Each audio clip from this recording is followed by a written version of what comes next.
Om Jananim Sharadam Devim Ramakrishnam Jagadgurum Padapadme Tayo Shritva Pranamami Muhur Muhur.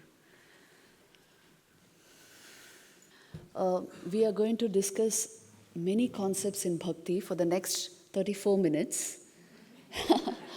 And I put them all on a PowerPoint because, a visual aid is always good. And many times it helps quite a lot in absorbing these concepts. I put it on a PPT because first thing is Harinamananji Maharaj told me that it would be nice if a PPT is prepared on Bhakti Yoga. Another thing is we are going to discuss very many things about Bhakti sadhana. How exactly we do, because you want practical tips and aids towards your sadhana. So a lot of things will be discussed. As much as we can cover in the next 33 minutes. But then I carry it on. I carry it over to the next session. I'll be doing it that way. So the whole point in Bhakti sadhana is, we must understand this, that it is on an awakened awareness or consciousness that we are placing very high bhavas. I told you what bhava means in the morning session. And those, when it is placed on awareness, it produces what are called rasas, or the divine juice or essence of a bhav is the rasa. So this entire thing is described in Bhakti sadhana. Because it's not just about one single sentiment or emotion, it's about high awareness and very purified bhavas placed on that awareness so as to derive specific rasas. That is the very taste or juice of devotion, you can say. So this is how Bhakti sadhana is described. But first, let me go into this, because many of us have these questions that suppose my goal is, am I audible enough, loud enough? So suppose my goal is, say, Advait Vedanta. Do I need Bhakti Yoga? Many of us ask these questions. Or if my goal is, say, devotion to God, I want to attain Parabhakti, I want to attain Bhava Samadhi, then do I require Jnana Yoga? We have these questions, isn't it? Do I combine, where do I combine all the 4 yogas? So you see, Yoga Samuchaya is a very important concept in the Indian scriptural heritage. And both Bhakti Marg and Jnana Marg, what is called the Bhakti path and the Jnana path, the path of knowledge, both have all 4 yogas in their apara stage, in the preliminary stage. All 4 yogas are to be practiced. Let's be sure of this. See, in the Bhakti path, you have Jnana Yoga because you have to know the nature of the Lord. The God for the Bhakta is not the impersonal absolute. It is the personal deity. It's the personal God, and then his characteristics, his nature has to be known. So finally it comes to absolute consciousness only, because that is his core nature. So Jnana Yoga is there, Dhyan Yoga is there. Upasana techniques will always recommend Sagun Sakar Upasana. So Dhyan Yoga is there. Karma Yoga of course is there, because Bhakti goes along with Seva. You can't discriminate between the two. Where there is Bhakti, there will be Seva. So all of these yogas, you see, in the Gauni Bhakti stage, you have now all the 4 yogas. In the Mukhya Bhakti stage, it is mainly Bhakti. Because now you are stepping into Para Bhakti, you see, and they lead to a very high level of realization of the deity, his own core nature being pure consciousness. You are only actually going into Brahmagyan. Sri Ramakrishna used to say this, the highest knowledge and the highest devotion are one and the same thing. And the same thing applies on the Jnana path also. Please see there. There is Karma Yoga, is fundamental to Jnana Yoga, to the Jnana Marg. And then you have Bhakti Yoga there also, because, see, without devotion, you can't even pierce into self-knowledge. Shankaracharya, in fact, defines devotion as Swaswarupa Anusandhanam Bhakti iti uchyate. So you have Bhakti Yoga there, and then you have, of course, meditation, so many techniques of meditation. So you see, in the Apara Vidya stage, you have to practice all the 4 yogas. Let's be very clear about this. Just because my goal is the highest Advaita. It doesn't mean, well, I can give up on the other yogas. All of the yogas have to be combined, harmonized, and used in our march towards the ultimate divine consciousness. So this should be clear. Can you go to the next slide, please? Now you see, synthesis of yogas according to Swami Vivekananda. Swamiji says, all 4 yogas exist in their seed form in the Samhita portion of the Vedas. They blossom into well-developed forms in the Bhagavad Gita. Yoga is an independent philosophy, but practically that point at which human consciousness stands radically transformed into divine consciousness is called yoga. The 4 yogas function as the praxis of Sankhya and Vedanta schools. So don't separate them and say, oh, Vedanta is one thing and yoga is another. Although philosophically the 2 systems are different, psychologically speaking, the way we will use them, the yogas constitute the praxis of both Sankhya and Vedanta schools. So they have to be adopted. It's something you have to practice, do in everyday life so as to realize Vedanta. Swamiji also says, all the orthodox systems of Indian philosophy have one goal in view, the liberation of the soul through perfection. The method is by yoga, and the term yoga encompasses a vast terrain embraced by both the Sankhya and the Vedanta schools. And Bhakti Yoga, which we will be discussing now, is a real, genuine search after the Lord, a search beginning, continuing, and ending in love. One single moment of the madness of extreme love to God brings us eternal freedom. That is why bhaktas don't bother too much about the logical analysis part, They just dive into devotion to God. Please go to the next slide. Now, here we must understand where exactly our everyday life connects to this kind of a divine path. How do we make, human love? How do we transmute it into divine love? So first of all, let's understand the value of human love. The driving force for bhakti and human love, both, it is prana. Now, try to understand it the way it's given in the scriptures. It is the vital energy, that is the dynamic aspect of consciousness flowing in our system in the pranmay kosh. You can feel it. Its external manifestation is breath, you can say. But its internal manifestation is the vitality you feel within yourself. It is the Shakti that expresses in its highest form as mind activity, and that includes thought, emotion, and intelligence. So you can say gross prana is breath, but subtle prana is mind. And without the refinement of this pran Shakti, there is no real experience of love. Now, human emotion is the main medium of expressing human love. And emotion is a direct expression of this pranic energy. Human love is thus a dedication of pran. It's called prandan in Bhakti scriptures.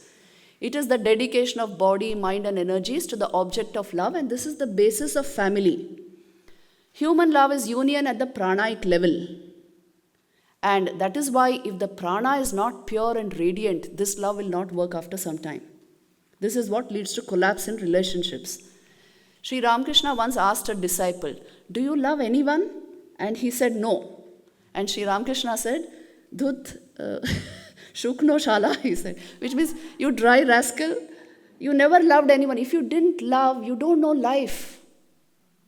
So how to handle this prana and refine it, that is the starting point. That's why family values and family. It's a pranic tangle. And we have to learn to work through it. Not running away from it. Because some rare cases will run away always, but it's always, we have to learn to transmute this energy into divine energy. And family is the basis of our emotional intelligence and spiritual intelligence, especially when it comes to Bhakti Yoga. So we have to learn to work through it. See, the knot in the stomach that one feels for one's children and family is the pranic knot. This is how it is seen in Bhakti. Family is a pranic tangle. So this is the place of family or human love. Okay, please go to the next slide. Pure liberating love can be experienced even in family life, and human love can be used to invoke divine love provided it is pure. Family, being the bedrock of emotional intelligence, can function like a base camp to reach the summits of higher stages of divine love. For most people who are struggling with bhakti, the result why bhakti is not working is the emotions are not where they should be. They are not harmonized within themselves. There's no real emotional intelligence. Then bhakti yoga is not going to work. That's why I'm insisting on this family values and this level of love, what we call mundane love or human love. This should be very clear and clean first. And that is how you build emotional intelligence. Upon that, you erect the superstructure of bhakti sadhana. Please go to the next slide. You see, the nature of divine love now, pure divine love is the most edifying, transforming and liberating experience of life. It is the experience of Dvaita and Advaita, actually speaking. One seeks duality on a background of absolute oneness and unity. See, Advait Jnana should lead to Advait Bhav. Otherwise, it will lead to Advait Vad. This Advait Bhav itself is divine love. So don't differentiate between the Dvaita and Advaita systems that much. The Bhakta seeks, the very basis of love is unity. It's a unitary perception that you see, upon which you are raising the Bhava and rasa of love. It is a tremendous explosion of joy. The whole being is inundated without effort like a river in spate. And no intellectualizing or logic can convince a heart in love. Love has its own logic. The paradigm is a little different. Influx of joy in the heart releases the mind from all cares and worries as it swallows up all seriousness over the fate of humanity. It is an overpowering experience that leaves the bhakta blessed. So it's an overwhelming experience of complete transformation of consciousness. Please remember this. Who is the ideal of the bhakta? His personal God. It is not, the personal God of Bhakti Yoga is not just Shuddha Chaitanya, the absolute impersonal consciousness that we, so often we use in Advait Vedanta. It's not just that much. He is Bhav Nidhi, Bhav Grahi. That very impersonal absolute comes with a form, with attributes. And he is Bhava Purna. He is full of Bhava. He is full of, great divine attributes. And his very form, his very name can elevate and transform the human mind. So, Bhavagrahi Janardhan, and he wants human love. The definition of God in Bhakti Yoga, in Bhakti Shastras is Sarva Prana Koti Akarshana Tattvam Ishwaraha. He is the puller of the human heart. Every pran, every living being which has pran shakti, he pulls that pran shakti to himself. He is the supreme lover. And so just Shuddha Chaitanya is a very bland definition of Paramatman according to Bhakti Shastras. He is the God of love. He responds only to love. And all that is required of the human heart is to be able to love him in the purest possible way. That's why all that refinement of Pran Shakti and all is meant for this. So this is the nature of divine love. Where the object of love is divine, your love will become divine. See, why we don't call loving your dog, why we don't call it bhakti? Or say you love mathematics. You don't say, I'm a bhakta of mathematics. Because only when the object is divine, your love becomes divine. And you see, these are all, psychological principles. What our consciousness is riveted upon, according to that our mind will change. So for the bhakta, his God is all encompassing. He is more than enough for his sadhana. This is the nature of bhakti. Please go to the next slide. Yes. Now you see this, the relationship between jnana and bhakti. Bhakti yoga is actually raising the bar of awareness through divine love, not through a logical analytical process. Just by loving, you see, just as this I am sense stands at the intersection of being and mind, and so has the capacity to take you beyond mind, so also is pure love. It stands at the intersection of pure being and mind. So it has the capacity to take you beyond the normal mind. So you see, that's why Bhakti Yoga is the raising of the bar of awareness through divine love. Love now becomes a soul-to-soul experience and not a persona-to-persona experience. True love brings Advait Bhav, not mere Advait Jnana. The highest knowledge and the highest devotion are one and the same thing. This is something we have to digest through sadhana. Pure love and pure knowledge are not two different things. In fact, they come together. Everything comes together at the point of realization. Next slide, please. Now, this theory is very important for us to understand things in Bhakti Yoga. This is the blossoming of devotion, the Bhava and rasa theory in Gaudiya Vaishnavism. I put a lot of pictures and colors so that it attracts your mind. To understand Bhakti, all this is used. Usually it's not such a linear expression of knowledge when it comes to Bhakti Yoga. You sing for the divine, you dance, you cook for the divine, you offer everything to the divine, you make him your own through body, mind and soul. That's the way of Bhakti. And also, you don't need to rashly turn away the senses and mind from the world around us. That is not the way of the Bhakta. He naturally turns them inward just by loving the Lord. If you fix these very eyes, ears, sense of touch, all the Jnanendriyas and the Karmendriyas towards the Lord, it will generate the same effect as withdrawing. It will generate the same effect of Vairagya, because now they will turn towards the most beautiful one. They will turn towards one who captures your heart. This is the way of the heart.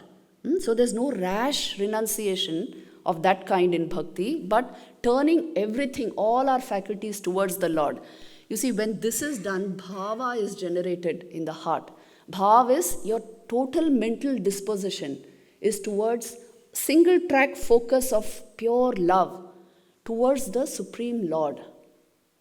So God is very real to the Bhakta. And his particular method becomes, all-consuming. So this bhav is actually a permanent elevated mood, or you can say total mental disposition of mind upon which rasas or waves of divine emotions play. The basic bhav or substratum has to be utterly pure and stable. It's called sthayi bhav for divine rasas to form. Hence the importance of a pure, disciplined, stable, unwavering, devotion-imbued mind. See, this is what we have to manufacture. A pure, disciplined, stable, unwavering, devotion-imbued mind. Without devotion, there's no life actually. See, you see, it's like this. Pure consciousness is just the substratum upon which you raise the sthayi bhav of Bhagavad Bhakti. This is how it is described. Upon these rasas play, divine emotions play. This is the rasa and bhava theory of Gaudiya Vaishnavism. It's very important to understand, because then you will get a clear idea of what they mean by the divine, by God. He is the fully manifested, full consciousness, upon which there is Bhagavad Bhav, upon which great divine rasas play. When this is his nature, why should you only say that he is only the pure impersonal absolute and keep him at a distance? The Bhakta relates in a very, devotional way with the divine. Thakur used to say, Bhakti goes to the innermost court of the heart. Bhakti will take us there, and our entire emotional life is completely transformed with Bhakti. You can't transform your emotions by just denying them or just, running away from them. They have to be transmuted. They have to be sublimated into something higher. And Bhakti does that automatically, it does that. That's why, this is the path for the masses. Sri Ramakrishna used to say this. Because we are emotional beings. He used to say, Juga Dharma, which means this is the way for the common man, because we are emotional human beings. Isn't it? Most of us are like that. And that is why then we must know all these facts about Bhakti and how practical it is to our everyday lives. Next slide. Here comes this turn discrimination now. Don't think the Bhakta doesn't have vivek. Once you realize what mundane love is and what divine love is, this firm discrimination will come into the life of the Bhakta. You see, mundane or human love, human emotion is based on a biological or emotional need. There's a physiological aspect to it. But divine love is not based on any biological need. It is based on yearning for God, and God is the transcendental ideal there. So then the emotion gets suffused with that. It no longer can be called emotion. See, this is what I tried to say in the first session. Emotion is now raised to a definite, very high pitch, and it becomes devotion. You are offering that to the Lord. Not our flimsy, silly emotions changing all the time. Not that kind of a mind. So that's the first thing the bhakta understands. Divine love is based on a transcendental need. It comes from the soul. It's an existential plane. It comes from there. And you see, mundane love, the driving force is weak, compromised pran shakti. Because there's no discipline many times, Relationship psychology has all of these points today. There's something called relationship psychology. I don't know if you know it. It's come in universities because relationships are such a huge problem today that they have brought it into. Because if there's only weak, compromised Shakti, you are not even, vitally alive within yourself. How on earth can you love? So that is why mundane love then collapses. But divine love, the driving force, there is illumined and conserved pran shakti. It is based on discipline. It is based on purity. Then only divine love comes. So fundamental differences are there. Then you see, mundane love declines gradually because it yields only the hedonic treadmill experience. Pretty obvious, I don't have to explain that, isn't it? It only declines. Human love. Initially, it may appear to be very great, wonderful, but it will only decline because the rasa there is only pleasure. If the rasa is only pleasure, the mind will withdraw from it after some time. That is the hedonic treadmill experience.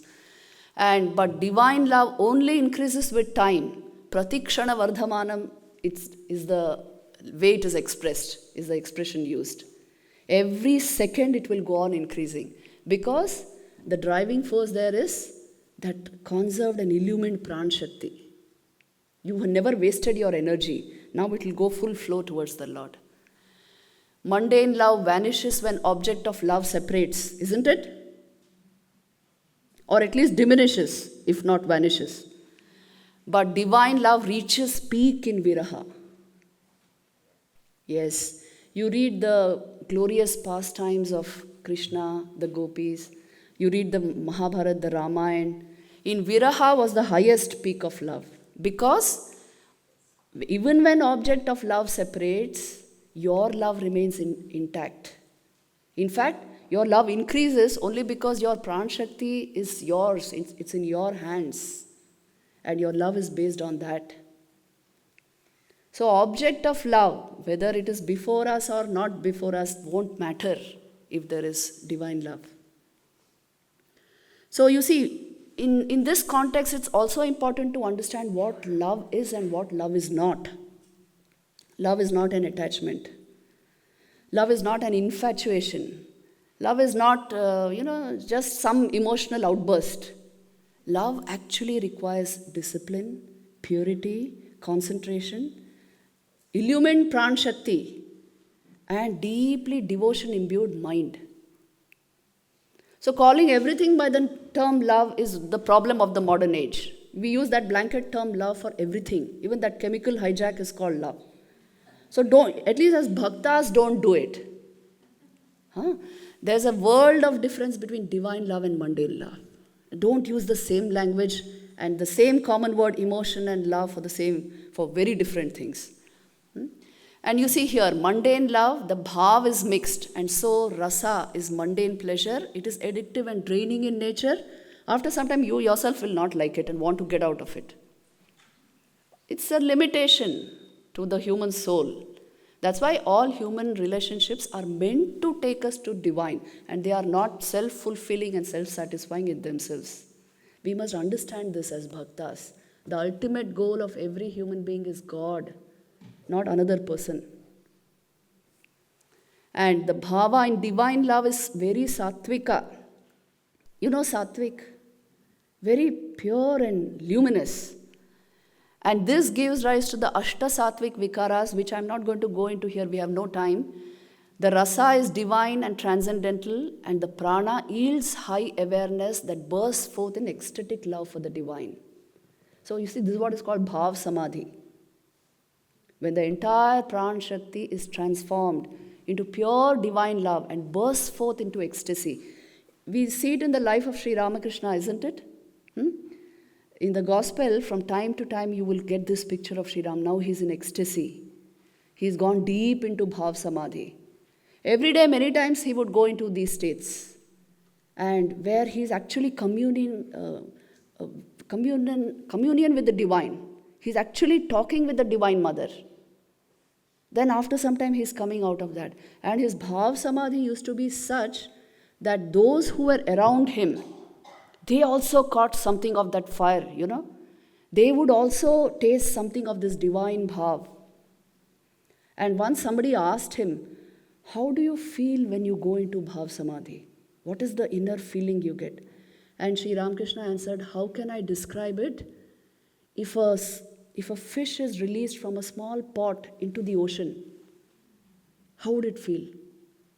That splashing joy and ecstasy of the fish. See, he's giving that as an example. So, transcendental love is freedom. You are released into complete divine consciousness. That's why those who go into it, then they don't reverse back into this many times. Because there's a world of difference between the two. It's good to have this vivek, discrimination. Otherwise, we are making much ado about nothing. Talking all the time about love. Everybody is only talking all that. But what is the depth of experience there? That's why this discrimination is important. There's a lot of difference between human mundane love, which is limited, and this liberating divine love. Next slide, please. See, these are the general idea about this is important. The stages of bhakti sadhana. Otherwise, we conclude a little emotion and bhakti yoga, I have attained to bhakti yoga. So you see, the stages have been described in our shastras, in our scriptures. Bhakti has 3 stages: sadhana bhakti, bhava bhakti, and prema bhakti. Bhava bhakti and prema bhakti belong to the plane of mukhya bhakti, which is para bhakti. So just now we don't have to think about it. Let's think about sadhan bhakti. What do we do to get there? Sadhan bhakti is again divided into vaidhi bhakti and raganuga bhakti. Vaidhi bhakti means that bhakti which is based on injunctions and rules and disciplines. We have to do this, you have to do puja, you have to do arti, you have to do your meditation. In your free time, you do some japa or parayana, go on pilgrimage, associate with the holy. All this is Vaidhi Bhakti. Raga Anuga Bhakti is when you have practiced Vaidhi Bhakti for a long time, a strong attachment for the personal aspect of God. Your particular Ishta Devata comes. Raga comes. Raga is attachment. Now everything about him feels good. Everything associated with him, every person associated with him feels good. It automatically takes you away from merely worldly ways. That is Raga Anuga Bhakti. And you see, that leads to Sambandha Anuga. Now you want to deepen your relationship. So then the Pancha Bhavas of Vaishnavism come there in Sambandha Anuga Bhakti. I will be discussing that on a separate slide. But these bhavas are Shanta, Dasya, Sakhya, Vatsalya, Madhura. How you actually relate with the divine, with your Ishta Devata. Shant Bhav is the placid, calm attitude. Dasya is the attitude of a servant towards the master. Sakhya is friendship. The Lord is your friend. Vatsalya is where the mother-child relationship. Or even, the Apatya, what is child-parent relationship. They are converse and reverse of the same thing. And Madhura Bhav is the transcendental relationship between a pair of lovers like Radha Krishna. That also should not be reduced to the mundane level. So anyway, these are the stages of Bhakti Sadhana. Only with fulfillment in this you can step into Bhava Bhakti. And then comes Prema Bhakti, which is very, very rare. Sri Ramakrishna used to say, once Prema Bhakti is got, you have the rope to tie up the Lord and draw him into your life, into your heart. So these are the stages the Bhakta usually passes through. Next one. See, these Panchabhavas have been illustrated here. Shant Bhav is the calm, placid attitude like the rishis of yore. It is the foundation of every other bhav. Please note this. Without the Shant Bhav, no other bhav will develop. Don't think the bhakta is always in a super energetic, charged, emotional state. No. He has Shant Bhav as his base, upon which he erects very solid, concrete, specific bhavs. The first one is Dasya. See, it includes Shant Bhav, and the Sthayi Bhav there is respect, humility, and devotion, as Hanumanji had for Sri Ram.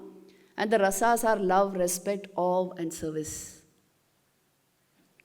Don't worry, you will get this PPT. I prepared it for you. Then Sakhya Bhav is the next Bhav. Here it includes the Shant Bhav and the Dasya Bhav. So the Sthayi Bhav here is amity, equal exchange, friendship, unity. The rasas here are sacrifice, complete acceptance beyond fault finding, service. And Vatsalya Bhav includes Shant Bhav, Dasya Bhav, and Sakhya Bhav. And the Sthayi Bhav, there is supreme affection and total devotion to the object of love. So the rasas there are some amount of possessiveness, service, attachment, and unsurpassable affection. What do you feel for your child? That in a very intense, illumined way is the Vatsalya Bhav. Madhur Bhav includes all the other bhavas, all these, Dasya, Sakhya, Vatsalya. And the Sthayi Bhav is a kind of romantic love, deep, abiding affection and sense of unity. Rasas are Ashta Satvika Vikaras. We won't go into that here, okay? The examples are Srimati Radharani, Chaitanya Dev, and Sri Ramakrishna, the only personalities who could hold this attitude. And for lay devotees, it is the attitude of the handmaids of Sri Radha. Actually, what is given is, in traditional Vaishnavism, that Madhur Bhav also is not given. But a handmaid of the handmaid of Radha, that self-image is given to practicing Vaishnavas. So whatever you make out of this, it's important to know something of these Panchabhavas. Go to the next slide. See, Sri Ramakrishna says on Bhakti, what need is there of your counting the number of trees and branches in an orchard? You have come to the orchard to eat mangoes. Do that and be happy. The aim of human birth is to love God. Realize that love and be at peace. The goal of life is to realize God and to love God. Bhakti is the one essential thing. Bhakti or love of God is the essence. When you develop love for Him, discernment and dispassion come by themselves. Try to know the Nitya through the Leela. It is through the Leela that you must feel your way to the Nitya. It is again from the Nitya that you must feel your way back to the Leela. Sri Ramakrishna is saying this, the most mature way of living, he says. The whole thing is to love God and taste His sweetness. He is sweetness and the devotee is its enjoyer. The devotee drinks the sweet bliss of God. Further, God is the lotus and the devotee the bee. The devotee sips the honey of the lotus. Ananda or perfect bliss within is one of the signs of God vision. The waves roll on the surface of the ocean, but the deep expanse of water lies unruffled beneath. I have just 1 minute more. I'll give you a beautiful incident and conclude this. Sri Ramakrishna had one day traveled to Kali Ghat. It's a temple Shakti Peeth of Mother Kali in Kolkata. So from Dakshineshwar he had gone there and he was now returning from there. Suddenly there's a mosque on the way called Geratala Mosque. He heard the loud pining of a fakir there in the mosque. And he was crying out, Pyare, aa jao pyare, aao pyare, mere dil mein aa jao. You understand this? Yes. He was crying this out loudly and with tears in his eyes. As soon as Sri Ramakrishna heard this cry, this incident is documented, he jumped out of his carriage. And tir vege, this is how it is described, like an arrow, he sped towards the mosque. He entered the mosque and this fakir was still in prayer. Sri Ramakrishna entered the mosque and went and embraced him. Both of them shedding tears of love and ecstasy. See, this is how God responds to bhakti. prayer and love. That is the way to draw him into our hearts and our lives. He is sure to respond because he has said this: whoever calls on me with a yearning heart, I will respond. So this is the way of bhakti, the way of sweetness and love. I'll conclude it here. Om Shanti Shanti Shanti.